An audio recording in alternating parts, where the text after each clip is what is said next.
নমস্কার, আমি Chhanda. Welcome to Chhanda with math. চলে এসেছি আজকে আবারও একটা নতুন ক্লাস নিয়ে। আজকে আমি তোমাদের শেখাবো কোণ সমদ্বিখণ্ড কিভাবে করা হয়। আচ্ছা, তোমরা কি এই সমদ্বিখণ্ড কথাটি অর্থ জানো? সম মানে কি সমান, আর দ্বি মানে হচ্ছে দুটি, আর খণ্ডক মানে ভাগ। অর্থাৎ সমদ্বিখণ্ডক অর্থাৎ সমান দুটি খণ্ডে বিভক্ত করা। এখানে দেখো আমি একটা চাঁদার সাহায্যে 50 ডিগ্রি কোণ অঙ্কন করে নিয়েছি এবং এই 50 ডিগ্রি কোণটা আমি তোমাদের সমদ্বিখণ্ডিত করে দেখাবো।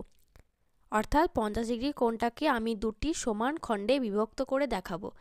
আমরা তো জানি যে 50 ডিগ্রি অর্ধেক মানে কি 50/2 অর্থাৎ 25 ডিগ্রি, কিন্তু আমরা চাঁদার সাহায্যে কিন্তু 25 ডিগ্রি কোণটা অঙ্কন করব না।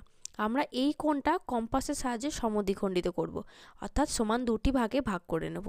তার জন্য আমরা প্রথমেই কি করব, একটা কম্পাস নেব এবং ঠিক একটা পরিমাপ নিয়ে নেব এবং এই পরিমাপটা নিয়ে আমরা এইখানে যে শীর্ষবিন্দু রয়েছে এই শীর্ষবিন্দুটার এইভাবে বসাবো এবং ঠিক এরকমভাবে একটি বৃত্তচাপ অঙ্কন করব, যেই বৃত্তচাপটি এই দুটো বাহুকে পরস্পর ছেদ করে চলে যায়।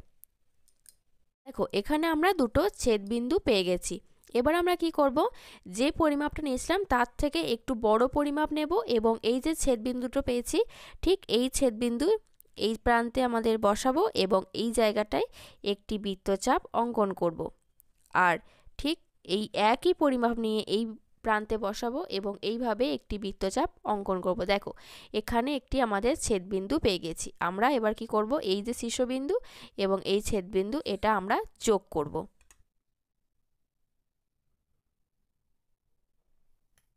হয়ে গেল আমাদের 50 ডিগ্রি কোণটা সমদ্বিখণ্ডিত। আমি এখানে নাম দিই এ, এখানে দিই বি, আর এখানে দিয়ে সি, আর এই জায়গাটার নাম দিলাম আমি হচ্ছে ও।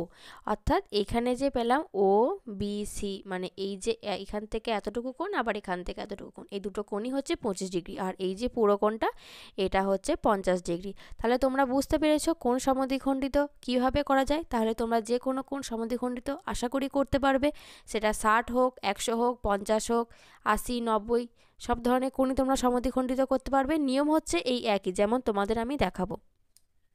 তাহলে আজকের ক্লাস এখানেই শেষ করছি। পরের ক্লাসে আমি তোমাদের বাহু সমদ্বিখণ্ডিত করে দেখাবো। যদি আমার ক্লাসটি ভালো লাগে একটি লাইক করো, আর এরকম আরও ক্লাস পেতে আমার চ্যানেলটিকে সাবস্ক্রাইব করে পাশে থাকা বেল আইকনটি ক্লিক করে রাখবে।